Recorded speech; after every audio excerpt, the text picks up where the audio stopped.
जय हिंद दोस्तों कैसे आप सभी। उम्मीद करता हूँ बहुत अच्छे होंगे। मैं वेद सिंह आपका स्वागत करता हूँ पाथफाइंडर पर। तो दोस्तों जैसा कि आप सभी को पता है, ऑप्शनल जो सब्जेक्ट होता है दोस्तों, इसका क्या महत्व है। महत्व दोस्तों कुछ इस प्रकार का है कि जहां पर आपके 4 जीएस के जो पेपर्स हैं, जब आप देते हैं मेंस एग्जामिनेशन यूपीएससी सीएससी का, तो वो 1000 नंबर के बनते हैं। 250 नंबर का प्रत्येक जीएस का पेपर होता है, तो दोस्तों 1000 नंबर हो गया आपके 4 जीएस के पेपर्स के। और यदि हम बात करें तो उसके अलावा एक निबंध है आपका 250 नंबर का। और अगर बात करें दोस्तों ऑप्शनल की, यानी कि वैकल्पिक विषय की, तो ऑप्शनल सब्जेक्ट जो है वो आपका मात्र अकेला 500 नंबर लेके चल रहा है। कितने मार्क्स दोस्तों? 500 नंबर का एकमात्र अकेला ऑप्शनल होता है आप लोगों का। तो इसी से आप लगा सकते हैं कि क्या वेटेज होता होगा यूपीएससी सीएससी के एग्जाम में, इसका क्या महत्व है और आपके रैंक को डिसाइड ये किस प्रकार से करता है। यदि आपने ऑप्शन सही से तैयार कर लिया दोस्तों, अगर आपका जीएस में थोड़ा भी 19-20 का फर्क रह गया तो उसको कवर करेगा आपका ऑप्शनल। अब कई सारे छात्रों की समस्या ये होती है कि sir how to choose optional, what is optional, first of all तो sir what is optional, how to choose optional sir, what are the various options are there in UPSC. So इन सब पर दोस्तों आज हम लोग विस्तार से चर्चा करने वाले हैं कि ऑप्शनल क्या होता है, कहां कहां पर इसका आपको उपयोग देखने को मिलता है। यदि हम बात करें सर यूपीएससी के अलावा क्या कई सारे पीसीएस में भी ये होता है, तो किस किस पीसीएस में है, किस पीसीएस में ये नहीं है, इन सब पर दोस्तों आज हम लोग ऑप्शनल पर चर्चा करने वाले हैं। और आप ये जानेंगे कि आपको कोई ऑप्शनल कैसे तैयार करना चाहिए, कैसे चुनना चाहिए, क्योंकि कई सारे बच्चों की समस्याएं होती है कि sir how to choose optional, हम ऑप्शन को चुने कैसे सर, सर क्या आधार हो सकते हैं, what are the basis on which we can select any option subject. तो आज इसी पर हम चर्चा करने के लिए यहाँ पर आए दोस्तों। मेरा नाम है वेद सिंह और मैं पिछले 8 वर्षों से पॉलिटिकल साइंस एंड आईआर का फैकल्टी हूँ और हजारों बच्चों को दोस्तों मेरे मेंटरशिप के तहत गाइड किया है और उनका सिलेक्शन दिया है। तो आइए दोस्तों चर्चा करते हैं ऑप्शनल विषय पर, यानी कि वैकल्पिक विषय पर। अगर हम बात करें वैकल्पिक विषय की, तो सबसे पहली बात जो हमको जाननी चाहिए दोस्तों वो क्या होने वाली है, तो वो होने वाली है कि sir how to choose an optional subject, what is the importance of optional, कैसे हम ऑप्शनल को तैयार करें sir, whether I have to take PSI as an optional, और सर हिंदी लिटरेचर, और सर इंग्लिश लिटरेचर, और what are the a lot of options are there. तो उनमें से मुझे क्या सर चुनना चाहिए ताकि मेरा अच्छा स्कोर हो सके। और जैसे कि मैंने आपसे कहा दोस्तों, बहुत सारे आधार हो सकते हैं, बहुत सारे बेस हो सकते हैं किसी ऑप्शनल को चुनने की। हो सकता है रुचि हो सकता है कंटेंट की बात हो, तो इन सब पर भी आज हम लोग चर्चा करेंगे। और सबसे पहली बात करते हैं दोस्तों कि हमें ऑप्शनल चुनना कैसे है, उसके लिए हमारे पास क्या क्या चीजें होनी चाहिए कि हम एक अच्छा ऑप्शन चुन सकें। क्योंकि दोस्तों एक बात समझिए आप लोग, ऑप्शनल एक ऐसा विषय होता है जो यदि आपने सही तरीके से उसका चयन कर लिया तो एक बहुत अच्छा दोस्त साबित होगा आपके सिलेक्शन में, और यदि आपने उसका गलत चयन किया तो दोस्तों यकीन मानिए आपकी बाधा भी बन सकता है वो आपके सिलेक्शन के बीच में। तो आपको इससे बाधा नहीं बनने देना है, आपको इसका अपना सारथी लेके चलना है, इसको आपका सहयोगी सहयोगी लेके चलना है। तो ऐसे में कौन सा ऑप्शन अच्छा होने वाला है, इस पर हम चर्चा करते हैं। तो सबसे पहली बात दोस्तों, there are 4 questions emerge while choosing an option. वैकल्पिक विषय चुनते समय आपके दिमाग में 4 सवाल आते हैं, और वो 4 सवाल क्या है। अल्टीमेटली जो सेशन है ना दोस्तों, ये सेशन जो होने वाला है ये आपकी ओर से होने वाला है। बस मैं आपके ही जो दिमाग में सवाल होते हैं ऑप्शनल को लेकर, उन्हीं को लेकर यहां पर आया हूं कि ये सवाल आपके दिमाग में होते हैं और ये कंफ्यूजन, ये समस्याएं आपको लगती हैं कि सर कैसे हम इससे एक तरीके से इसका समाधान पाएं। तो ये कुल मिलाकर आपका सेशन है, आप जो सोचते हैं वही सब चीजें यहां पर आपको स्लाइड्स में मिलने वाली हैं और उन्हीं का समाधान करने का मैं इस सेशन में प्रयास करने वाला हूं। तो दोस्तों ऑप्शन चुनते वक्त पहली बात तो सर क्या है optional, what is optional, sir कहां से पढ़े हम ऑप्शनल, अगर हम बात करें सर कैसे हम पढ़ें ऑप्शनल, और दोस्तों क्यों हम पढ़ें ऑप्शनल। तो ये सब बातें आप लोगों को कलेक्टिवली इस सेशन से पता चलने वाली हैं कि क्या है, क्यों है, कैसे है और कहां से पढ़ना चाहिए। दोस्तों सबसे पहली बात तो what is an optional subject. तो अगर बात करें दोस्तों ऑप्शनल की, तो मैंने अभी आप लोगों से कहा कि अकेला ऑप्शनल सब्जेक्ट जहां पर 1750 मार्क्स का आपका मेंस होता है, जिसमें 1000 आपका 4 जीएस के पेपर होते हैं, GS 1, GS paper 2, GS 3, GS 4, और इसके अलावा निबंध आपका 250 का होता है दोस्तों। तो 1250 तो हो गए आप लोगों के जीएस प्लस निबंध। बचा दोस्तों 500 नंबर का अकेला आपका ऑप्शनल होता है। तो ऐसे में यहां पर the optional is the subject, one subject that the UPSC aspirant get to choose in the civil services exam and the marks of optional are considered in the merit calculation। दोस्तों आपकी merit भी इसी के आधार पर तैयार की जाती है। यदि मैंने आपसे कहा अगर आपका आईएएस बनने का सपना है और अगर उस कट ऑफ से 10 नंबर भी आप नीचे रह गए, इवन 2 नंबर भी, इवन दोस्तों 1 नंबर भी आप नीचे रह जाते हैं, तो यकीन मानिए वो सपना आपका आईएएस से बदल जाता है आईपीएस में। अगर आपको आईपीएस बनना है, यदि वहां पर समस्या आ गई मार्क्स को लेकर, एक दो मार्क्स से दोस्तों होने पर भी कहीं ना कहीं आईपीएस बन जाते हैं आप लोग, या फिर आईआरएस बन जाते हैं। तो मैं चाहता हूं कि आप लोगों का जो सपना है, जो भी आपका आपने जो जीवन में सोचा है कि सर मुझे तो आईएएस बनना है, या मुझे तो आईपीएस बनना है, या मुझे तो आईआरएस बनना है, तो सर ऐसे में तो आपके लिए जरूरी है कि वो जो 1 मार्क्स आप छोड़ने जा रहे थे या जो 1 मार्क्स आपको कम मिला, वो 1 मार्क्स भी आपको कम नहीं मिलना चाहिए। वो 1 मार्क्स भी आपके दोस्तों होना चाहिए ताकि आप जो चाहते हैं आप वो बन पाए। आप आईएएस चाहते हैं तो आप प्रॉपर आईएएस बने, अगर आप आईपीएस चाहते हैं तो आप प्रॉपर आईपीएस बने। तो ये वो सपना आपका पूरा करके देता है जो आप ऑप्शन चूज करते हैं अपने लिए, क्योंकि अल्टीमेटली मैंने आपसे क्या कहा, ये एक बहुत अच्छा दोस्त साबित होगा यदि आपने सिलेक्शन इसका सही तरीके से किया तो ऑप्शनल का।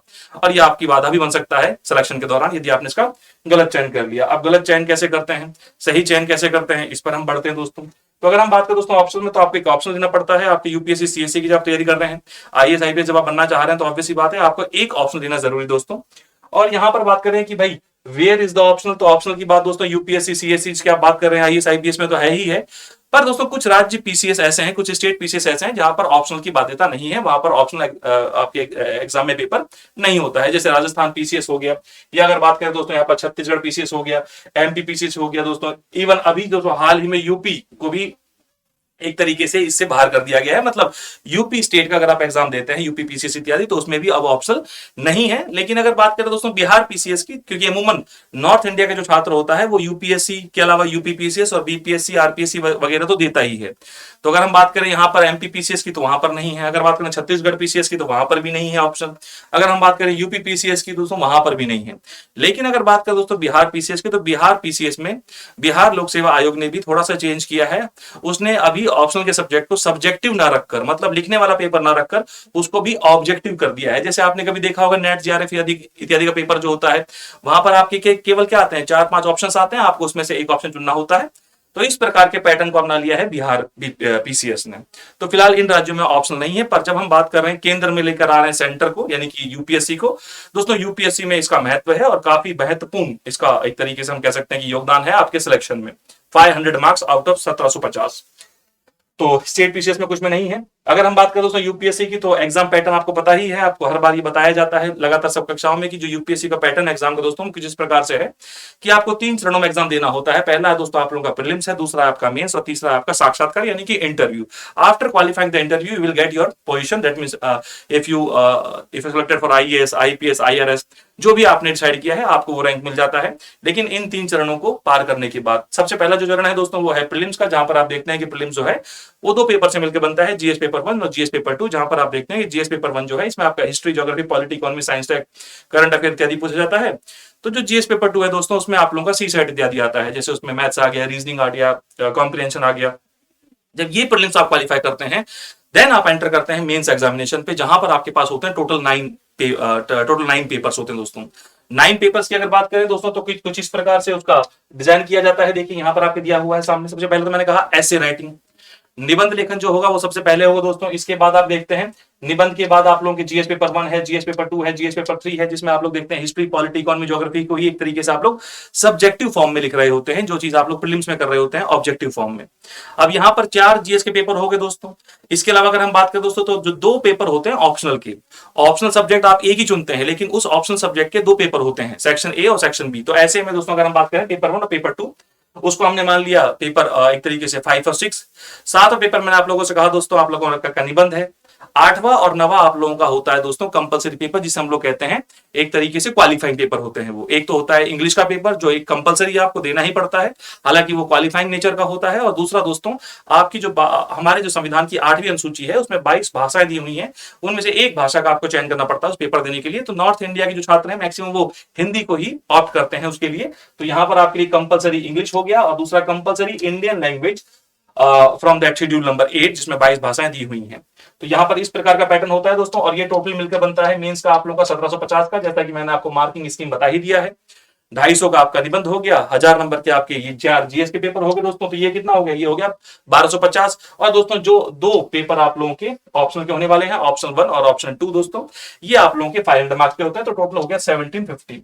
1750 में से आपकी दोस्तों मेंस की कट ऑफ तैयार होती है। और मेंस की कट ऑफ अगर आपने क्वालिफाई कर ली है, जो कि आप बिना ऑप्शनल के नहीं कर पाएंगे, यदि आप ऑप्शनल में बहुत अच्छा परफॉर्म करते हैं, देन दोस्तों you will surely qualify the mains examination. After this qualifying qualification you will enter into the next stage, that is आपका इंटरव्यू। इंटरव्यू दोस्तों आपका होता है 275 मार्क्स का। कितने का दोस्तों होता है, तो अगर हम यहाँ पर बात करें, यहाँ पर दिया भी हुआ है, as you can see there are 2 papers of optional, 2 papers of optional, not 2 optional, 2 papers, optional के 2 पेपर होते हैं आप लोगों के of optional in mains exam of UPSC. अगर बात करें यहाँ पर, सब मैंने बता ही दिया आप लोगों को। ऑप्शनल की दोस्तों ये सब लिस्ट है आपके सामने कि इतने प्रकार के आप ऑप्शन ले सकते हैं, जिसमें आप लोगों की ज्योग्राफी भी है, हिस्ट्री भी है, पॉलिटिकल साइंस एंड आईआर जो मैं डील करने वाला हूं, ये भी दोस्तों आप लोगों के सामने होता है एज एन ऑप्शनल। इसके अलावा दोस्तों आपके पास बहुत सारी लिटरेचर्स होती हैं, आगे आपका ये पूरा लिटरेचर्स का दोस्तों पोर्शन है दोस्तों। लिटरेचर जो ऑप्शंस हैं, Assamese, Bengali, Bodo, Dogri, Gujarati, Hindi, Kannada, Kashmiri and all, ये सब आप लोगों की होती हैं लिटरेचर ऑप्शंस। तो कई सारे छात्र जो हैं जो इसमें सहज होते हैं, अब सहज कैसे होंगे, कैसे हमको चुनना है, इस पर तो हम चर्चा करने ही वाले हैं। लेकिन अभी तो हम लोग केवल यूपीएससी का फॉर्मेट देख रहे हैं कि किस प्रकार से वो ऑप्शनल को आपके लिए अवेलेबल कराता है। तो मैंने आप लोगों से कहा दोस्तों, ऑप्शन आपके सामने बहुत सारे हैं, बोटनी है, केमिस्ट्री है, सिविल इंजीनियरिंग है, कॉमर्स एंड अकाउंट्स है, भाई आपका इकोनॉमिक्स हो गया, ज्योग्राफी हो गया, सब चीजें आप लोगों की, मैकेनिकल इंजीनियरिंग है, मेडिकल साइंस है, फिलोसफी है, फिजिक्स है, सोशियोलॉजी है, आपका पीएसआईआर ये रहा, साइकोलॉजी है, पब्लिक एडमिनिस्ट्रेशन है, स्टैटिक्स है, जूलॉजी इत्यादि। ये सब आपको ऑप्शन प्रोवाइड कराए जाते हैं यूपीएससी की ओर से, और आपको इनमें से एक चुनना होता है दोस्तों। और उस एक को कैसे चुनना है, इंपॉर्टेंस की अगर बात करें तो मुझे पूरा भरोसा है कि अब तक तो आप लोग इंपॉर्टेंस समझ ही गए होंगे कि ऑप्शनल का क्या महत्व है यूपीएससी के एग्जाम में दोस्तों। जहां 500 नंबर का अकेला ऑप्शनल है, वहीं पर आप लोगों की ऑप्शनल की अगर हम बात करें तो काफी महत्वपूर्ण बन जाता है आपका। यहाँ पर मैंने आपसे कहा लिटरेचर में भी आप लोग कोई ऑप्शन चुन सकते हैं दोस्तों। बहुत सारे हिंदी माध्यम के छात्र जो हैं वे हिस्ट्री को चुन लेते हैं, वे हिंदी लिटरेचर को चुन लेते हैं, है ना। इसके अलावा पॉलिटिकल साइंस एंड आईआर को चुन लेते हैं, ज्योग्राफी को चुन लेते हैं। अब उसके पैरामीटर्स क्या हैं उस पर हम आगे चर्चा करने वाले हैं। तो यहाँ पर दोस्तों अगर हम बात करें how to choose an optional, अब इस पर हम चर्चा करेंगे विस्तार से। अभी तक आपने क्या देखा दोस्तों, अभी तक आपने देखा कि ऑप्शनल का क्या महत्व है, कहां कहां पर इसका रोल आता है यूपीएससी में, स्टेट पीसीएस में। तो मैंने आपको डिफरेंशिएट किया कि कहां पर यूपीएससी में तो मैंडेटरी है ही है, लेकिन कुछ स्टेट पीसीएस ने इसको हटा दिया है और कुछ ने इसमें अमेंडमेंट कर दिया है, कुछ ने सब्जेक्टिव से ऑब्जेक्टिव में कर दिया है। लेकिन कहा जाए दोस्तों अगर यूपीएससी में, तो यूपीएससी में अभी भी एक मील का पत्थर है। अगर इसको आपने पार कर लिया तो यकीन मानिए आप सिलेक्शन के बहुत पास होंगे आफ्टर दैट इंटरव्यू। तो कुल मिलाकर यहां पर अगर बात करें तो छात्र के सामने ये कई सारे ऑप्शंस होते हैं जिस पर वो अपने किसी ऑप्शन का चयन करता है, चाहे वो पॉलिटिकल साइंस एंड आईआर हो, चाहे वो हिंदी लिटरेचर हो, चाहे वो कोई भी पेपर हो आपका ऑप्शनल का दोस्तों। तो आप कई बार क्या करते हैं, आप लोग दोस्तों हो सकता है अपनी रुचि को ही अपना ऑप्शनल बनाते हैं कि sir this is my interest, sir मुझे लिटरेचर पढ़ने में सर मुझे बड़ा मजा आता है, सर मुझे नॉवेल्स पढ़ने में सर मुझे बहुत मजा आता है। तो हो सकता है इसको अपना आधार बना ले आप लोग अपने ऑप्शन को चुनने का। सर ये स्कोरिंग सब्जेक्ट है, सर इसका प्रीवियस रिकॉर्ड कुछ ऐसा है कि ये सर स्कोरिंग सब्जेक्ट रहा है, तो सर मुझे यही ऑप्शन के तौर पर चुन लेना चाहिए। ये भी आपका एक आधार हो सकता है ऑप्शन चुनने का दोस्तों। बैकग्राउंड हो सकता है, पृष्ठभूमि को आप लोग अपना आधार बना लेते हैं कि सर ये मेरी पृष्ठभूमि रही है तो क्यों ना मैं इसी को कंटिन्यू कर लूं। इन सब चीजों को मैं अभी और डिटेल से आगे बताऊंगा, ताकि आज के सेशन के माध्यम से आप लोगों का ये डर भी दूर हो जाए और आपको इसका महत्व भी समझ में आ जाए और क्या आधार होते हैं किसी वैकल्पिक विषय को चुनने के, या can say how to choose an optional. ये सब चीजें आज की आपके लेक्चर में कंप्लीट होने वाली हैं। इसके बाद आपको कोई परेशानी नहीं होगी ऑप्शनल विषय को चुनते वक्त। तो मैंने आपसे कहा दोस्तों डायनेमिक ना हो दोस्तों। कई बार आपका ये भी होता है कि सर कई स्टैटिक पोर्शन ही हो तो बहुत अच्छी बात है कि प्रीवियस ईयर क्वेश्चन से बहुत काम चल जाता है।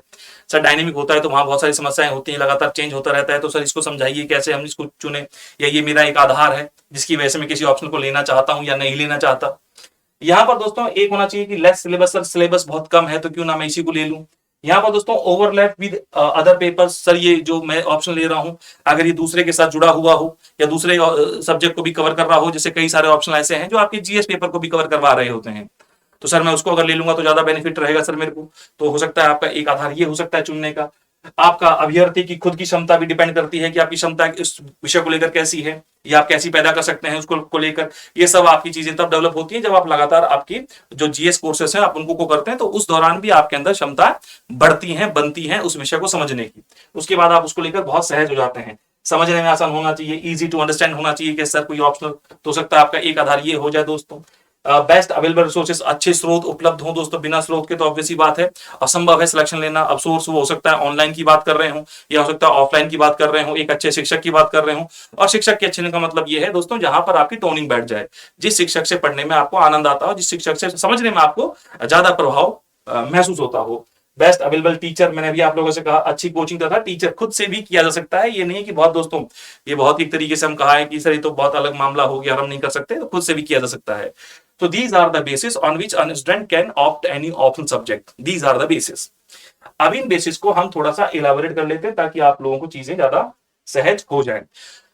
यहां पर उन्हीं बातों को दोस्तों मैंने एक अलग फॉर्मेट में समझाने का प्रयास किया है। मैंने अभी आप लोगों से कहा कि कुछ बेसिस होते हैं जिस पर आधारित बच्चा कोई ऑप्शन सब्जेक्ट चुनता है कि सर मुझे तो ये ऑप्शन चुनना है और इसका कारण ये है सर। तो उन्हीं कारणों पर हम विस्तार से चर्चा करने वाले हैं। हम डिटेल एनालाइज करेंगे इस पर, एक तरीके से हम इसको समझेंगे, विश्लेषण करेंगे और अंततः हम ये पाएंगे कि अब सर मैं सहज हूं किसी भी ऑप्शन सब्जेक्ट को चुनने में। मेरी सभी दुविधाओं को, मेरी सभी समस्याओं को, मेरे सभी कंसर्न्स को आपने दूर कर दिया। Now I am able to take any option subject जो मैं चुनना चाहूंगा और अपने एग्जाम को अपने एग्जाम में लेकर चलना चाहूंगा। क्योंकि अच्छा दोस्त है दोस्तों अगर आप सही चयन करते हैं और खराब चुनते हैं दोस्तों तो ऑब्वियस सी बात है, समस्या आ जाएंगी। अब यहां पर चुनने के जो आधार मैंने अभी बताया उन्हीं को बस मैं थोड़ा सा और स्पष्ट करना चाहता हूं आपके सामने। सबसे पहला दोस्तों, कोई छात्र ऐसा भी हो सकता है जो अपनी पृष्ठभूमि को ही अपना ऑप्शन बना लेता है कि सर मेरा बैकग्राउंड ऐसा रहा है। जैसे एग्जांपल के तौर पर सर मैंने एमए किया है हिस्ट्री से, तो सर क्यों ना मैं एमए हिस्ट्री ही ले लूं एज एन ऑप्शन। या सर मेरा एमए जो है वो रहा है सर ज्योग्राफी से या पॉलिटिकल साइंस से रहा है, तो सर मैं क्यों ना इसी को ले लूं। कई सारे इंजीनियरिंग के छात्र भी दोस्तों आप देखते हैं इनरोल करते हैं और काफी अच्छा सिलेक्शन लेते हैं। हो सकता है उनमें से कई छात्र कहते हैं कि भाई सर मैंने तो बीटेक करी है अच्छी तरीके से, तो सर क्यों ना मैं अपने इसी को बैकग्राउंड बना लूं। इलेक्ट्रिकल इंजीनियरिंग मैंने करी है तो मैं इसी को बेस बना लेता हूं, या फिर मैकेनिकल इंजीनियरिंग करी है मैंने, सर मैं इसी को बेस बना लेता हूं। तो हो सकता है कि ये बेस हो सकता है आपके लिए। यहाँ पर दोस्तों एक बेस हो सकता है छात्र का कि सर मुझे बड़ा इंटरेस्ट है इस सब्जेक्ट में, मतलब सर मुझे पढ़ने में बहुत मजा आता है, मैं तो सर नॉवेल्स बड़ा पढ़ता हूं, तो सर क्यों ना मैं लिटरेचर ले लूं सर, सर मुझे बहुत अच्छा लगता है सर। ये भी एक आधार होता है दोस्तों, रुचि भी कहीं ना कहीं यूपी स्टूडेंट को उस एक ऑप्शन के प्रति आकर्षण लेकर आती है, आकर्षित करती है। तीसरा दोस्तों जो बेस होता है किसी छात्र के मन में कि ऑप्शन कैसे चुनना है, तो पाठ्यक्रम। ये अगर बात करें सिलेबस, तो कई सारे छात्र हैं जो कहते हैं कि सर छोटा सिलेबस है 3-4 महीने में कवर हो जाएगा, तो काफी बार हम उसको रिकॉल कर लेंगे, रिवाइज कर लेंगे, तो सर बहुत अच्छा एक रिजल्ट देखने को मिलेगा। तो छात्र के मन में दोस्तों एक ये भी आधार हो जाता है कि सर इस आधार पर मैं ऑप्शन चुन लेता हूं। तो मैंने आपसे क्या कहा, एक हो सकती है रुचि आप लोगों की, एक हो सकती है आपकी पृष्ठभूमि, आपका जो बैकग्राउंड रहा है, और दोस्तों एक हो सकता है आप लोगों को कि सर ये सिलेबस बहुत कम है और क्यों ना मैं इसको इसी में कवर कर लूं और काफी बार मुझे इसका रिवीजन का मौका मिल जाएगा। तो उस पर भी आप लोग कई बार देख लेते हैं कि नहीं सर ये विषय जो है 3-4 महीने में कंप्लीट होने वाला है, मैं इसी को लेना चाह रहा हूं, हो सकता है। एक होता है दोस्तों पाठ्य सामग्री या रिसोर्सेस कि सर मार्केट में मेरे पास ऑप्शनल को लेकर कितने अच्छे रिसोर्सेस मौजूद हैं। कई बार आप देखते हैं दोस्तों रिसोर्सेज आप लोग ऑनलाइन से भी कवर करते हैं चीजों को, आप ऑफलाइन से भी कवर करते हैं। ऐसे में दोस्तों जरूरी ये है कि आपके सामने वो ऑनलाइन और ऑफलाइन में रिसोर्सेज अवेलेबल हों और साथ में ऑथेंटिक हों। ऑथेंटिक का मतलब ये है दोस्तों कि कई प्रकार के भाई एक तरीके से अगर हम बात करें तो यहाँ पर रिसोर्सेज कई प्रकार के होते हैं। एक रिसोर्स तो ये होता है कि भाई आप पढ़ते जाओ पढ़ते जाओ पढ़ते जाओ, तो यहाँ पर आपको पीएचडी थोड़ी करनी है, आपको यहाँ पर सिलेक्शन लेना है। This is your main motive, you have to take selection in that particular examination. तो आप लोग कई बार बोलते हैं सर इजिली अवेलेबल है मेरे पास, इस सब्जेक्ट को लेकर मेरे पास जो कंटेंट है वो अवेलेबल है इन बोथ मोड्स, ऑनलाइन और ऑफलाइन, तो मैं इसको ले लेता हूं सर, मैं पढ़ सकता हूं इसको। यहाँ पर आप लोगों का फैकल्टी भी आ जाता है कि सर इन फैकल्टी से पढ़ सकता हूं या इन फैकल्टी से पढ़कर मुझे ज्यादा बेहतर समझ में आता है। तो यहाँ पर आपका अगर मैं कहूँ तो यहाँ पर आपका पाठ्य एक तरीके से पाठ्य सामग्री होगी, रिसोर्सेस हो गए और साथ में फैकल्टी। तो कई बार छात्र इसको बेस बना लेते हैं, लगातार जिन शिक्षकों से पढ़ रहे होते हैं उन्हीं को भी चुन लेते हैं अपने ऑप्शनल सब्जेक्ट के लिए। तो ये भी एक आधार हो सकता है आपके माइंड में। एक दोस्तों स्टूडेंट ये मान सकता है कि सर मार्किंग इस सब्जेक्ट की काफी अच्छी होती है, सर इस सब्जेक्ट में मार्किंग बड़ी एक तरह बोलते हैं लीनियर मार्किंग होती है सर। सर यहाँ पर 250-300 मार्क्स तो दोनों सब्जेक्ट को मिलाकर मिल ही जाते हैं। 500 में से सर 250 से 300 के बीच में मार्क्स मिल जाते हैं। तो सर ये ठीक है सर, मार्किंग के हिसाब से ये पेपर ठीक है। तो सर मैं इस ऑप्शन को अपने ऑप्शन सब्जेक्ट के तौर पर चुन सकता हूं। मार्किंग भी एक आधार हो सकता है दोस्तों।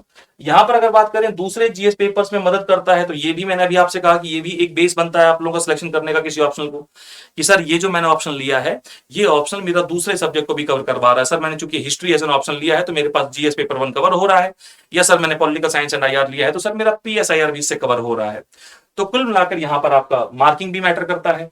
जीएस पेपर में आपके हेल्प को भी हम एक तरीके से चलते हैं कंसिडर कर कि ये आप लोगों को वहां पर भी हेल्प कर सकते हैं। तो कुल मिलाकर ये तो थे आपके basis, these are the basis of students, कि सर ये बेस है और हम इन बेस में से किसी एक पर, हालांकि सारे बेस एक साथ काम कर रहे होते हैं, ये सब बेसिस अलग अलग नहीं होते हैं। ये सब आधार ऐसा नहीं कि कोई छात्र केवल रुचि के आधार पर ही ले लेगा सब्जेक्ट, ऐसा नहीं होता है, या कोई छात्र केवल पाठ्य सामग्री के आधार पर ही ले लेगा, ऐसा भी नहीं होगा, ना केवल मार्किंग के आधार पर ही ले लेगा, ऐसा भी नहीं होगा। ये सब जो दोस्तों चीजें हैं, ये सब जो आधार हैं वो कलेक्टिवली काम कर रही होती हैं। हाँ, पर यहां पर आप कभी कभी प्रायोरिटी दे रहे होते हैं कि प्रायोरिटी क्या होनी चाहिए। तो हमारा जो मेन मोटो है इस क्लास का दोस्तों वो ये है कि सर प्रायोरिटी क्या होनी चाहिए किसी ऑप्शनल सब्जेक्ट को पढ़ते वक्त, what should be the priority, कि मैं किस बेस को ज्यादा प्रायर रखूं as compare to other basis. तो यहां पर हम प्रायोरिटी की बात तो तब करेंगे जब हम इसका बेहतर तरीके से विश्लेषण कर पाए, जब हम इसका अच्छी तरीके से एनालिसिस कर पाए। तो एनालिसिस करने के लिए दोस्तों सबसे पहली बात जो आपने देखी कि सर मेरी पृष्ठभूमि जो है ये सर चूंकि ये रही है इसलिए मैं इसको ऑप्शनल चुनना चाहता हूं। तो दोस्तों यहां पर मैं क्लियर कर दूं, आप लगातार देखिए यूपीएससी टॉपर्स को, आप देखते हैं कई छात्र जो हैं वो मेडिकल की बैकग्राउंड से आते हैं, कई छात्र इंजीनियरिंग के बैकग्राउंड से आते हैं, आईआईटी से आते हैं, डॉक्टर्स आते हैं। दोस्तों अभी आप देखिए अकेडमी पर आपने देखा आदित्य सर को जो कि 70 वायरिंग लेकर आए हैं, आदित्य शर्मा जी की बात कर रहा हूं मैं आप लोगों से, वो मेडिकल बैकग्राउंड से हैं, डॉक्टर हैं दोस्तों। तो ऐसे में आपको को क्या लगता है, तो इसका मतलब तो ये हुआ कि अगर पृष्ठभूमि ही एक आधार होता दोस्तों, या एकमात्र आधार होता चुनने का अपना ऑप्शनल, तो फिर तो ऐसे में या तो जो डॉक्टर आ रहे हैं वो मेडिकल साइंस ही चुनते ऑप्शनल के तौर पर, या जो इंजीनियर आ रहे हैं वो बैकग्राउंड में अपने जो इंजीनियरिंग कर पढ़कर आए हैं उसी को अपना ऑप्शन चुनते।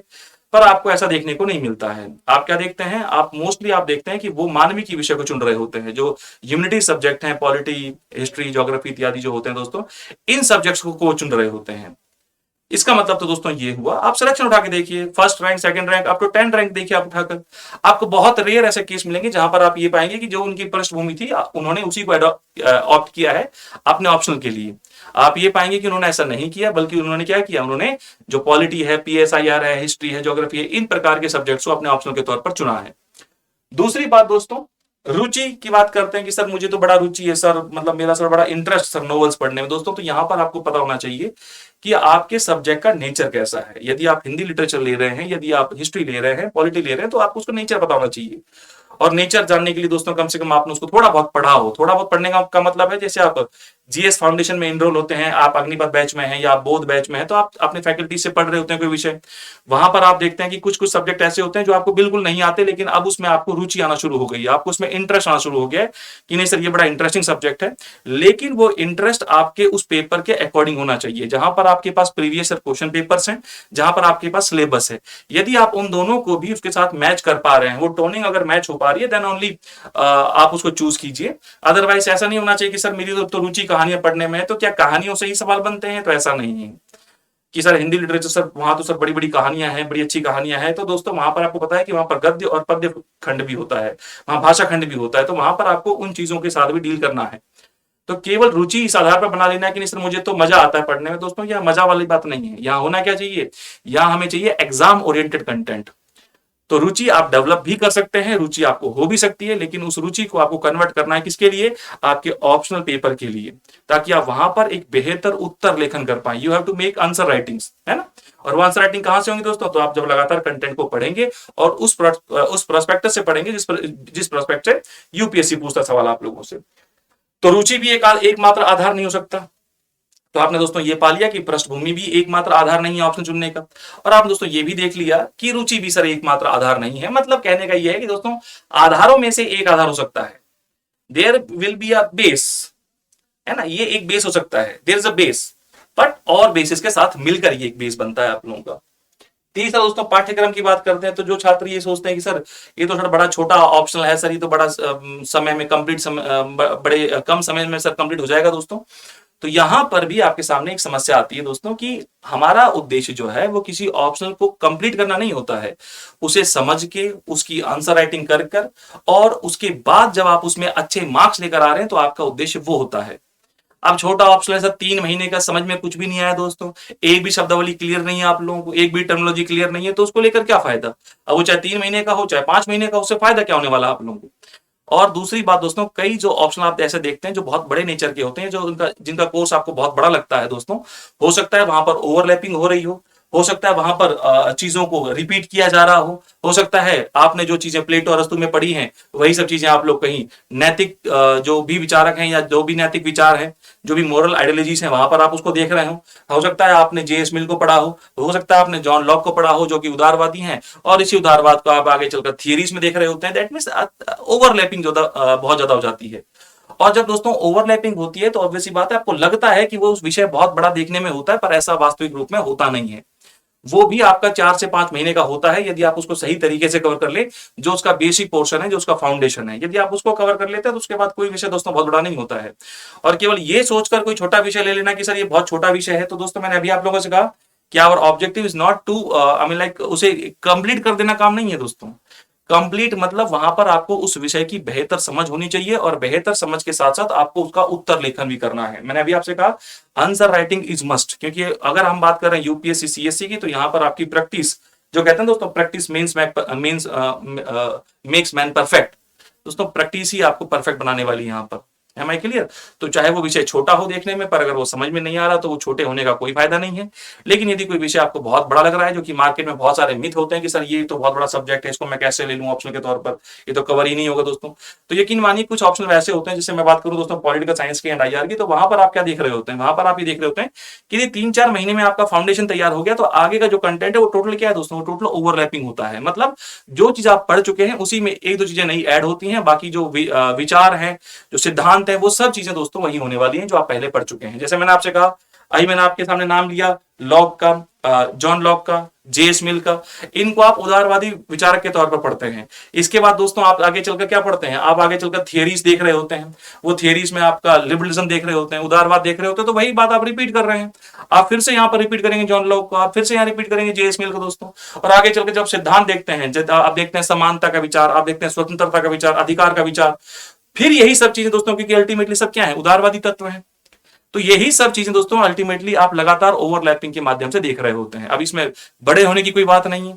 साथ में दोस्तों कुछ सब्जेक्ट जो ऑप्शनल की हम बात करते हैं, जब आप बात करते हैं सर ये तो छोटा पाठ्यक्रम है, बड़ा पाठ्यक्रम दोस्तों, तो जिसको आप बड़ा पाठ्यक्रम कह रहे होते हैं, वो आप लोगों के जीएस पूरे के पूरे दोस्तों जीएस पेपर्स को कवर करवा रहा होता है। क्या करवा रहा होता है? पूरे के पूरे दोस्तों जीएस पेपर्स को वो कवर करवा रहा होता है। जैसे अगर बात करूं पीएसआईआर की, तो पॉलिटिकल साइंस एंड आईआर आपका जीएस पेपर 2 दोस्तों, जीएस पेपर 2 जो है, जो आपका 250 मार्क्स का है, जिसमें आपका Indian polity, constitution, governance, IR जो आता है दोस्तों, उसको पूरे को कवर करवा रहा है। Am I clear? तो आपका 500 नंबर का तो ऑप्शनल है ही है, साथ में 250 नंबर का आप उसने और कवर करवा दिया। तो इस प्रकार से भी आपको हेल्प मिलती है। तो छोटा होकर एक ऐसा विषय लेना जो आपको समझ में ही ना आए, वो भी आपका सिलेक्शन नहीं करवाएगा। और बड़ा मतलब दोस्तों वहां पर आप ये देखते हैं कि उसमें अल्टीमेटली कई बार रिपीटेशन होता है चीजों का, तो वो लेने में ज्यादा फायदा है, क्योंकि वो आपका केवल वही सब्जेक्ट नहीं और भी बहुत सारे सब्जेक्ट कवर करवा रहा होता है। यहां पर दोस्तों एक आधार जो आपने कहा था कि सर पाठ्य सामग्री की बात है, सर रिसोर्सेज बहुत इजीली अवेलेबल है, तो दोस्तों ऑब्वियस सी बात है, ये तो आपको देखना ही पड़ेगा कि कौन सा ऐसा विषय है जिसमें मेरे पास एक ऐसा टीचर है जिससे मैं अगर समझूं तो चीजों को बेहतर तरीके से लिख पाऊं, समझ पाऊं, उसका उत्तर लेखन कर पाऊं और अल्टीमेटली में वो मेरी सहायता करे, वो ऑप्शन मेरी सहायता करे। तो ऐसे ऐसे रिसोर्सेज दोस्तों आप लोगों के ऑनलाइन और ऑफलाइन दोनों ही मोड में अवेलेबल होनी चाहिए। ये एक बहुत जरूरी बेस है और ऑब्वियसली बात है, इस बेस बनता भी है क्योंकि आपको लिखना वहीं से है। यहां पर अगर बात करें दोस्तों यहाँ मार्किंग की, तो मार्किंग भी एक बहुत बड़ा एक तरीके से एडवांटेजेस बनता है आपके सिलेक्शन को लेकर, क्योंकि आपने कहा कि सर एक ऐसा सब्जेक्ट है सर जो आप देखते हैं कि सर मेन स्ट्रीम सब्जेक्ट्स हैं। दोस्तों कुछ सब्जेक्ट ऐसे होते हैं जो मेन स्ट्रीम में होते हैं, जैसे मैं कहा पॉलिटिकल साइंस एंड आईआर, ये एक मेन स्ट्रीम में लगातार आप देखिए 10 टॉपर, आपको उसमें से 5 टॉपर पीएसआईआर के मिलने वाले हैं, तो कोई तो कारण रहा होगा या कोई तो कारण है इसका। इसके बाद दोस्तों कुछ सब्जेक्ट ऐसे होते हैं जो बहुत आउटडेटेड हो जाते हैं। आउटडेटेड का मतलब है उनका इतना चलन नहीं होता है। मैं किसी विषय को कम या ज्यादा नहीं बता रहा हूं दोस्तों, इस बात को समझिएगा। लेकिन कुछ विषय आप लगातार न्यूज में सुनते होंगे, लगातार आप देखते होंगे, छात्रों के मुंह से, टॉपर्स के मुंह से सुनते रहते होंगे, तो वे कहीं ना कहीं ट्रेंडिंग में चलते हैं, वो जो ऑप्शनल्स हैं। मैं फिर कह रहा हूं आप लोगों से, ऐसा कोई ऑप्शन नहीं जो खराब है, अगर खराब ही होता दोस्तों तो वो आपकी उस लिस्ट में नहीं होता। लेकिन कुछ विषय ऐसे हैं दोस्तों जो थोड़े से आउटडेटेड किस्म के हैं। जैसे अगर बात करें, पहले कभी पब एड का बहुत अच्छा एक वो एक था कि भाई नहीं ये बहुत पूछा जाता है और बहुत अच्छी मार्किंग होती है। लेकिन दोस्तों आज अगर हम बात करें ट्रेंड्स की, जो जो जो ट्रेंडिंग सब्जेक्ट्स हैं, उनमें आप लोगों के यहाँ पर देखिए हिस्ट्री हो गया, पॉलिटिकल साइंस एंड आईआर हो गया, ज्योग्राफी हो गया, सोशियोलॉजी हो गया, हिंदी लिटरेचर हो गया। अगर बात करें हिंदी मीडियम के छात्र की दोस्तों, हिंदी लिटरेचर की बात कर रहा हूँ, हिंदी मीडियम के छात्र के लिए। बाकी सब्जेक्ट जो है आप देखिए इक्वली इंपॉर्टेंट लगते हैं, हिंदी वाले के लिए भी और इंग्लिश वाले के लिए भी। तो ये क्या है दोस्तों, ये ट्रेंडिंग में रहने वाले सब्जेक्ट है। तो यहाँ पर आपको देखना चाहिए कि इनकी जो मार्किंग स्कीम्स है, ये अमूमन यहाँ पर 250-300 के बीच में रहने वाली है। और अगर आप बहुत अच्छा करने वाले हैं दोस्तों, ये तो मैं आपसे बात कर रहा हूँ एवरेज मार्किंग की, पर यदि आप बहुत ही अच्छा करते हैं दोस्तों, तो ऑब्वियसली बात, you will get 300+ marks, 300+ marks भी आते हैं दोस्तों। Am I clear? तो यहाँ पर ये तो एक बहुत ही बड़ा, जिसको हम कहते हैं कि ये तो आपका बहुत एक मेजर बेस होना चाहिए, बहुत बड़ा आधार होना चाहिए किसी ऑप्शन को चुनते वक्त। आखिरी दोस्तों जो आधार है वो है दूसरे जीएस पेपर्स में ये कैसे मदद करने वाला है आप लोगों को, दूसरे जीएस पेपर्स में ये आपकी मदद कैसे करने वाला है दोस्तों। तो मैंने अभी आपसे कहा दोस्तों, एक ऐसा विषय ऑप्शनल के तौर पर आप चुनते हैं जहां पर आप देखते हैं कि वो केवल आपका ऑप्शनल का 500 मार्क्स तो लेकर चल ही रहा है, लेकिन 500 के अलावा दोस्तों वो आप लोगों के जो जीएस पेपर्स हैं उनमें भी वो आपकी बहुत मदद करता है। जैसे मैंने कहा दोस्तों PSIR पब्लिक आपका पॉलिटिकल साइंस एंड IR जो सब्जेक्ट है, ये 500 नंबर का जो सब्जेक्ट है वो तो है ही है। साथ में दोस्तों ये पूरा का पूरा आपका GS पेपर 2 कवर करवा कर चलता है। मतलब दोस्तों 250 नंबर ये हो गए, 500 नंबर तो आप लोगों के क्या है दोस्तों, 500 नंबर तो आप लोगों के ऑप्शनल के ही हैं। 250 दोस्तों आपका पूरा GS पेपर 2, जिसमें आपका इंडियन कॉन्स्टिट्यूशन है, अगर बात करें आपका IR है, गवर्नेंस है, ये सब चीजें आप लोगों की यहाँ पर मौजूद हैं। तो 250 नंबर ये दोस्तों। इसके अलावा ये आपकी मदद PSIR की अगर मैं बात करूं दोस्तों, तो PSIR आपकी मदद केवल यही नहीं करता है, बल्कि मॉडर्न इंडिया का जो फेज है दोस्तों, वो सब भी आप यहाँ पर पढ़ रहे होते हैं। आधुनिक भारत जो है दोस्तों, पूरा का पूरा आप यहाँ रिपीट कर रहे होते हैं, क्योंकि अल्टीमेटली जो मॉडर्न इंडिया है, जो आधुनिक भारत है दोस्तों, ये क्या है, ये कुछ और नहीं, ये विचारधाराएं हैं। जब आप देखते हैं इंडियन मॉडर्न इंडिया की बात करते हैं दोस्तों, तो आधुनिक भारत में आप देखिए डिफरेंट आइडियोलॉजीज होती हैं, बहुत सारी विचारधाराएं आप पढ़ रहे होते हैं। मार्क्सवादी विचारधारा पढ़ रहे हैं, समाजवादी विचारधारा पढ़ रहे होते हैं, उदारवादी पढ़ रहे होते हैं, एक तरीके से क्रांतिकारी विचारधारा पढ़ रहे होते हैं आप लोग। इसके अलावा आप लोग यहाँ पर जो अन्य जो विचारधारा आप इनको देख रहे होते हैं पैरेलली, तो कई सारी गांधीवादी विचारधारा पढ़ रहे हैं, पूरा गांधी ईरा आप पढ़ रहे होते हैं। ये सब चीजें आप लोगों की यहाँ देखने को मिलती हैं आप जब पढ़ते हैं इंडियन थिंकर्स। जब दोस्तों आप यहाँ पर इंडियन थिंकर्स पढ़ रहे होते हैं, तो वो भी आपको यहाँ पर पूरी की पूरी हेल्प करते हैं। जैसे अगर बात करें M N रॉय साहब की, अगर हम बात करें अरविंदो साहब की, अगर हम बात करें महात्मा गांधी जी की, अगर हम बात करें डॉक्टर अम्बेडकर साहब की, अगर हम बात करें क्या नाम है आपकी बौद्ध यहाँ पर आपका दिया गया है। तो कुल मिलाकर यहाँ पर दोस्तों मॉडर्न हिस्ट्री आपका पूरा का पूरा कवर हो रहा होता है। इसका मतलब दोस्तों ये आप लोगों को मॉडर्न हिस्ट्री में मॉडर्न हिस्ट्री में भी हेल्प करने वाला है। आप लोगों को ये आपका GS पेपर 2 तो पूरा का पूरा ये है ये दोस्तों। इसके अलावा दोस्तों आजकल जो आप देखते हैं, जैसे अगर मैं आपसे कहूं ऐसे राइटिंग्स, जो आप निबंध लेखन देखते हैं दोस्तों, तो निबंध लेखन में भी आप देखेंगे कि निबंध लेखन में भी जो आजकल अमूर्त विषय पूछने का ट्रेंड बढ़ रहा है, जिसे हम कहते हैं एब्स्ट्रैक्ट कॉन्सेप्ट जो होते हैं, इस प्रकार के। जैसे एग्जांपल के तौर पर अगर 2022 के हम मेंस की बात करें, तो वहां पर एक दोस्तों ऐसे आया था, ये एक अमूर्त किस्म का ऐसे है। तो इस अमूर्त किस्म के ऐसे के लिए आपको कंटेंट प्रोवाइड कराया जाता है, कहां से, PSIR के द्वारा। क्योंकि यहां पर जब आप थिंकर्स पढ़ते हैं, जब आप थॉट्स पढ़ते हैं, तो आपकी एक आइडियोलॉजी एक जो उन्होंने कल्पना करी है जिन चीजों की, उन चीजों को आप यहां देख रहे होते हैं, आप उनको समझ रहे होते हैं। तो जो भी एक सब्जेक्ट ऐसा होगा, जो भी एक टॉपिक ऐसा होगा अमूर्त विषय का, जैसे एग्जांपल के तौर पर मैं बताता हूं आपको, 2022 दोस्तों मेंस में एक सवाल एक ऐसा राइटिंग आया था जो था कि जहाज जो है वो सबसे सुरक्षित अपने बंदरगाह पर होता है। जहाज सबसे सुरक्षित अपने बंदरगाह पर होता है, लेकिन वो बंदरगाह पर रहने के लिए बना नहीं होता है दोस्तों। अब ये क्या हो गया दोस्तों, ये हो गया फिलोसफिकल, ये हो गया अमूर्त, ये हो गया एब्स्ट्रैक्ट टॉपिक। अब ये एब्स्ट्रैक्ट टॉपिक यदि आप PSIR पढ़ते हैं, जब आप थिंकर्स पढ़ते हैं, प्लेटो, अरस्तु, Karl Marx, Hobbes, Machiavelli, John Locke, J.S. Mill, Hannah Arendt, Gramsci, Mahatma Gandhi पढ़ लिया आपने इंडियन थिंकर्स में, M N रॉय पढ़ लिया आपने, अरविंदो साहब को पढ़ लिया आपने, गांधी को पढ़ा आप लोगों ने, आपने क्या नाम है अम्बेडकर साहब को पढ़ा। दोस्तों आप लोगों को यहां से विचार मिलते हैं, यहां से आपको थॉट्स मिलते हैं। तो आप लोग इसको अप्लाई करते हैं कहां पर, आपके GS पेपर में, यानी कि आपके निबंध पेपर में भी, GS के अलावा आपका निबंध पेपर भी इससे कवर हो रहा होता है। इसके अलावा दोस्तों यही सब थिंकर जो मैं आपसे कह रहा हूं, यही सब थिंकर्स आप लोग एथिक्स से भी देख पाएंगे। ये सब चीज दोस्तों आप लोग के एथिक्स में भी समान रूप से मिल जाती है। वही सब रूसो, बेंथम, वही सब चीज दोस्तों आप लोग एथिक्स में भी पढ़ने वाले हैं आप लोग। यही सब थिंकर्स, कार्ल मार्क्स इत्यादि, ये सब चीजें आप लोग एथिक्स में भी पढ़ रहे होते हैं। GS पेपर 4 जो होता है, आप दोस्तों उसमें भी इन सब टॉपिक्स को पढ़ रहे होते हैं। तो मेरे प्यारे दोस्तों, यहां पर भी आपकी ये हेल्प करने वाला है, मॉडर्न हिस्ट्री में भी आपकी हेल्प करने वाला है। यहां पर अगर बात करें, खुद 500 नंबर का है ही है, 250 नंबर का GS कवर करवा रहा है, 250 नंबर का आपका ऐसे राइटिंग कवर करवा रहा है, 100 नंबर मान लेते हैं आपके एथिक्स में कवर करवा रहा है, 100 नंबर मान लेते हैं दोस्तों आप लोगों का मॉडर्न हिस्ट्री में कवर करवा रहा है। दैट मींस दोस्तों अगर हम बात करें टोटल PSIR की, तो PSIR एक ऐसा ऑप्शन है जो आपके 1000 मार्क्स 500 का होते हुए दोस्तों, 500 का होते हुए 1000 प्लस मार्क्स ये आपके कवर करवाता है आपके निबंध और अन्य GS पेपर्स में। अब कहने को ये मार्केट में मिथ होता है कि नहीं sir, it's an very big, like बहुत वास्ट सिलेबस सर PSIR का, तो sir how to cover this subject and 6-7 महीना। दोस्तों उस 6-7 महीने में केवल आप पॉलिटिकल साइंस एंड IR ही नहीं पढ़ रहे होते हैं, आप उसमें एथिक्स भी कवर कर रहे होते हैं। आप उसमें दोस्तों अगर हम बात करें मॉडर्न हिस्ट्री का पूरा एक फेज जो होता है, जिसमें बहुत सारी विचारधारा है, आइडियोलॉजीज हैं, वो आप कवर कर रहे होते हैं दोस्तों। ये सब भी आप लोग कवर कर रहे होते हैं अपने ऑप्शनल PSIR के माध्यम से। पूरा निबंध आपको यहाँ पर दिख रहा होता है, पूरा GS पेपर 2 है, GS पेपर 4 है, GS पेपर 1 का बहुत बड़ा पोर्शन है दोस्तों। तो 1000 मार्क्स प्लस दोस्तों ये ऑप्शन आपका कवर कर रहा होता है। और मैंने आपसे क्या कहा, लगातार इसमें आप देखेंगे कि चीजें ओवरलैपिंग में है। यही चीज आप यहां पढ़ रहे हैं, JS मिल आप यहां पढ़ रहे हैं, JS मिल आप आगे चलकर कहां पढ़ रहे हैं, थ्योरीज में पढ़ रहे हैं, फिर वो चीज आप जाके पढ़ रहे हैं सिद्धांतों में दोस्तों। यही सब चीजें आप लोगों की हैं इसमें।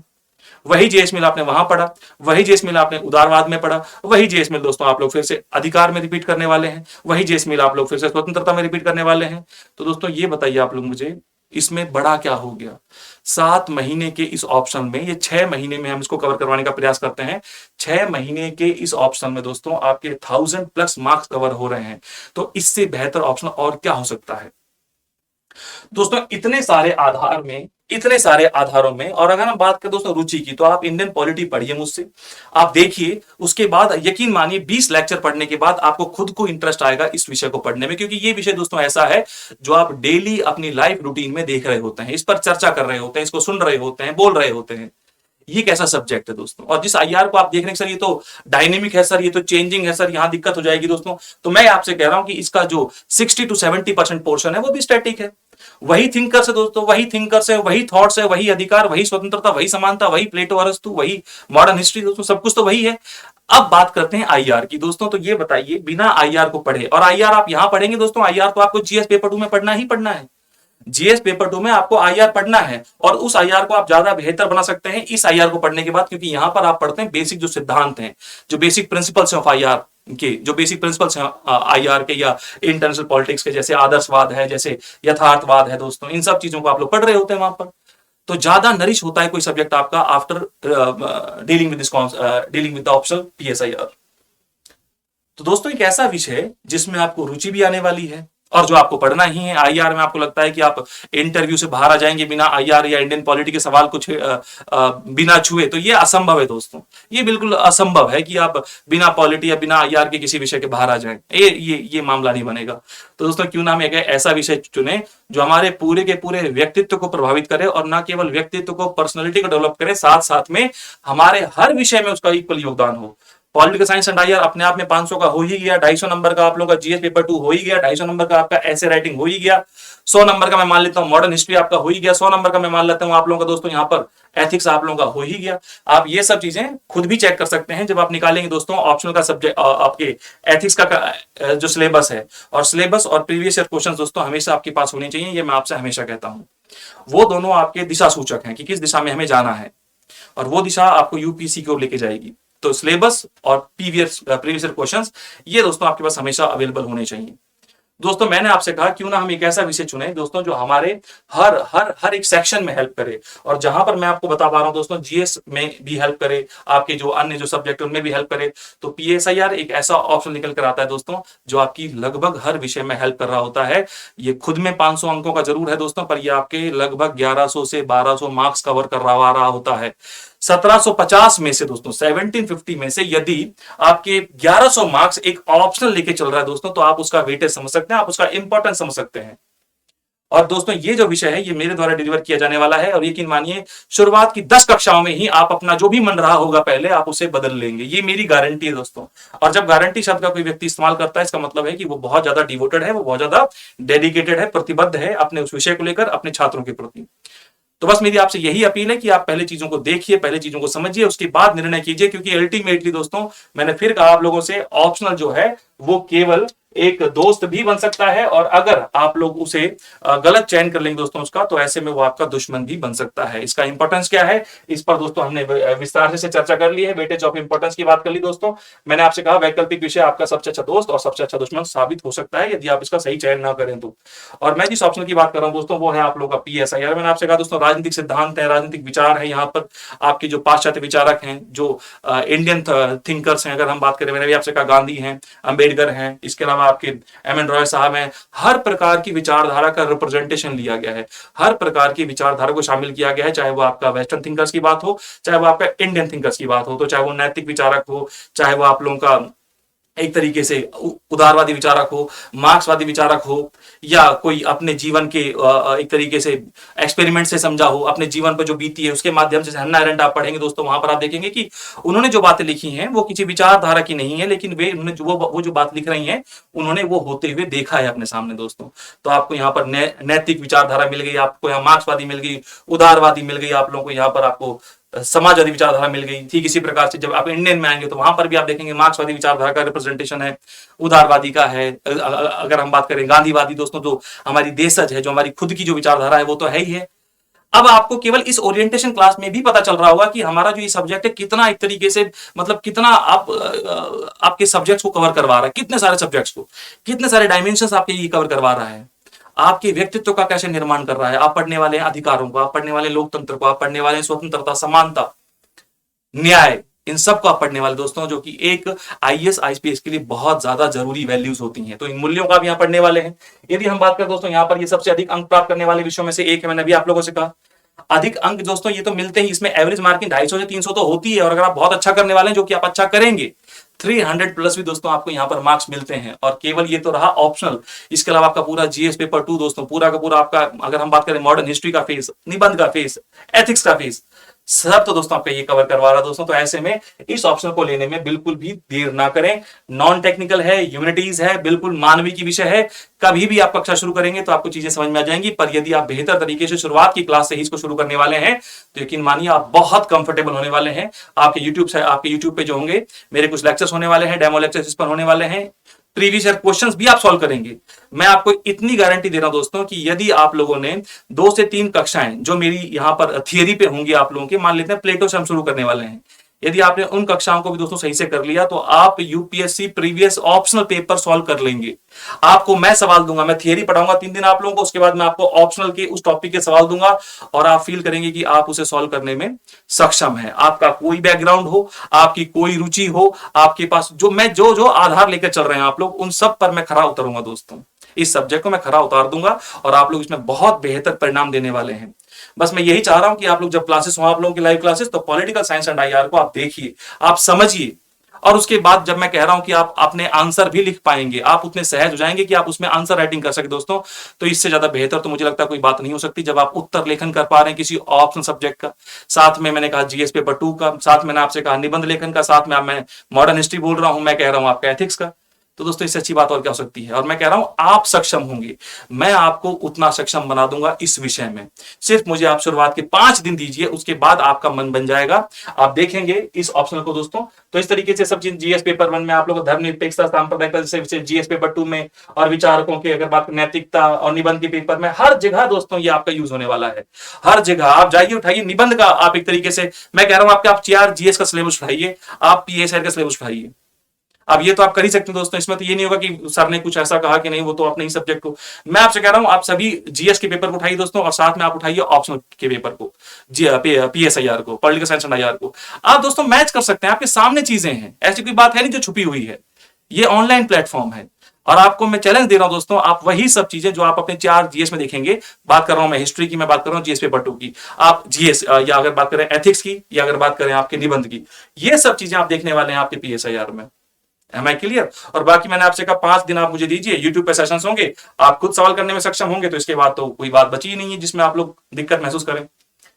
तो यहां पर दोस्तों इन सब पर हम चर्चा करेंगे, इसलिए कहा जा सकता है कि पीएसआईआर एक मेक या ब्रेक स्थिति है। Therefore it can be said that PSIR is a make और ब्रेक सिचुएशन, जो या तो बड़ी सफलता लाएगा या पूर्ण विफलता, which will bring either great. दोस्तों पर मेरा जो विचार है वो यहां पर बहुत बड़ी सफलता के साथ है।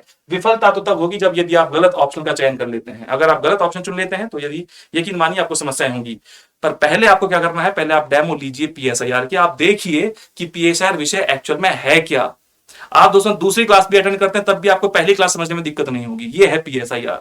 आपके जीवन में जो चल रहा होता है केवल आप उसी बात को समझ रहे होते हैं, ये है पीएसआईआर। जो भी आपके जीवन में चल रहा है, आप स्वतंत्रता की बात कर रहे हैं, आप समानता की बात कर रहे हैं, आप अधिकारों की बात कर रहे हैं, आप विचारों की बात कर रहे हैं, यही है दोस्तों पीएसआईआर। तो इसकी क्लासेस बहुत जल्द शुरू होने वाली हैं, आप क्लास अटेंड कीजिए। लाइव क्लासेस में मैं आपके साथ रहूंगा। पहले थियरी करेंगे, उसके बाद दोस्तों हम लोग करेंगे प्रीवियस ईयर क्वेश्चंस, ताकि आप लोग उस सब्जेक्ट को इस विषय को अच्छी तरीके से समझ पाए। तो दोस्तों टॉपर्स की अगर बात करें दोस्तों, यहां पर अगर हम बात करें तो यहां पर देखिए सबके सब जो टॉपर्स हैं आप लोगों के, वो भी यहीं से आप लोगों के सामने आप उठा के देखिए, सबकी सब जो लिस्ट है, सारे जो पीएसआईआर दोस्तों, सारे के सारे टॉपर्स आपको पीएसआईआर से मिलेंगे। मोस्टली मैं कह रहा हूं, अब ये तो अतिशक्ति हो जाएगी सारे के सारे दोस्तों, पर मोस्टली जो टीचर्स हैं, सॉरी जो आपके टॉपर्स हैं, they are from the PSIR optional subjects. अब दोस्तों ये तो वही बात होगी, पहले इस्तेमाल करें फिर विश्वास करें। मैंने आपको इस ओरिएंटेशन क्लास में समझाने का प्रयास किया है पीएसआईआर क्यों है and why we should take PSIR as our optional subject. 1000 plus marks लेकर चल रहा है आपका, 500 कहने का है, 1000+ मार्क्स लेके चल रहा है दोस्तों, 1000+ मार्क्स आपको ये कवर करवा रहा है आपके मेंस एग्जामिनेशन में। तो इसका इंपॉर्टेंस कितना है मुझे उम्मीद है आपको समझ में आ गई होगी। बाकी कोई भी डाउट हो आपका ऑप्शन को लेकर, पीएसआई को लेकर, मैं ही आपका सारथी रहने वाला हूं दोस्तों। पीएसआईआर में आपको साथ लेके चलूंगा, एक भी समस्या आपको नहीं आएगी। बाकी हर चीज आपकी क्लियर कर दी जाएगी आपकी कक्षाओं में ही। शुरुआत के 4 से 5 दिन आप मुझे दीजिए, आप यूट्यूब पे पढ़िए, क्वेश्चन सॉल्व कीजिए, अपने आप इसमें सहज हो जाएंगे। चलिए दोस्तों, मिलते हैं आपकी रेगुलर क्लासेस में। और इसके पहले दोस्तों अगर मैं बताऊं आप लोगों को, आपका ऑप्शनल का कोर्स जो है ये पीएसआईआर का, ये 15 अगस्त से लॉन्च हो जाएगा। यदि हम बात करें यहाँ पर, इसके अलावा हमारे फाउंडेशन जो कोर्सेज हैं, जैसे बोध बैच हमारा लॉन्च 15 जुलाई को होने वाला है। ये हिंदी बैच है, ये पूरी तरीके से हिंदी बच्चों के लिए डेडिकेटेड है। अगर हम बात करें आप लोगों के अग्निपथ बैच की, ये आपका इंग्लिश बैच है, जहां पर मेरा तो दोनों में ही रोल है, चाहे वो अग्निपथ हो दोस्तों, चाहे वो आप लोगों का अगर हम बात करें बोध बैच हो। तो यहां पर चूंकि आपका जो ऑप्शनल होने वाला है पीएसआईआर, ये बाइलिंगुअल होने वाला है, मतलब that means it will be in the both languages, Hindi as well as English. English और हिंदी दोनों में ही आपको उपलब्ध होगा। जो छात्र हिंदी में है उनको हिंदी में कंटेंट दिया जाएगा, और जो छात्र अंग्रेजी के होंगे उन्हें अंग्रेजी में कंटेंट दिया जाएगा। इवन जो आंसर राइटिंग्स होंगी वो भी आपकी सेपरेट ही करवाई जाएंगी। तो आपको निश्चिंत रहिए बिल्कुल इस विषय को लेकर। आप केवल, मैं कह रहा हूं, डेमोस लीजिए, आप पहले कक्षाओं को कीजिए, उसके बाद आपको खुद पता चल जाएगा दोस्तों कि किस प्रकार का विषय है और किस प्रकार के फैकल्टी है, किस प्रकार का कंटेंट है और किस प्रकार के सवाल आते हैं। यहाँ पर दोस्तों अगर बात करें समुद्र मंथन की, ये हमारे हर रविवार को सीरीज होती है, जिसमें आप लोग इसको अटेंड कीजिए।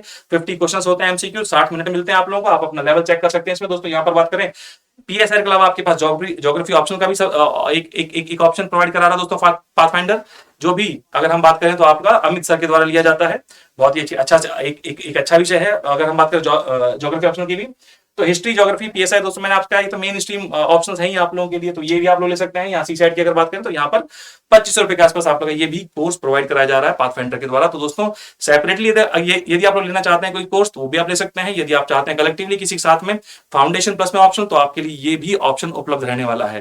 दोस्तों मिलते हैं जल्दी पॉलिटिकल साइंस एंड डायर की क्लास में। मुझे उम्मीद है कि आपकी जितनी भी दुविधाएं थी, जितनी भी समस्याएं थी ऑप्शन को लेकर, इस सबका समाधान हो गया होगा। यदि नहीं है दोस्तों तो एक बार फिर से क्लास को रिवाइंड करके देखिएगा, क्या क्या आपके बेस बनते हैं, क्या क्या आपके आधार बनते हैं किसी ऑप्शन सब्जेक्ट को चुनने के लिए। ठीक है, आपको समाधान इस कक्षा के माध्यम से मिल जाएगा। बाकी मैं उम्मीद करता हूं कि आप इस 1000+ मार्क्स के ऑप्शनल को समझेंगे, इसको वो इंपॉर्टेंस देंगे, और केवल इसी को नहीं, जो भी ऑप्शन होगा आप उसको इंपॉर्टेंस देंगे और अपनी सफलता को सुनिश्चित करेंगे। दोस्तों मेरे साथ में मिलते हैं दोस्तों आपके अगले सेशन में, तब तक के लिए आप सबका दिन हो शुभ दोस्तों, धन्यवाद।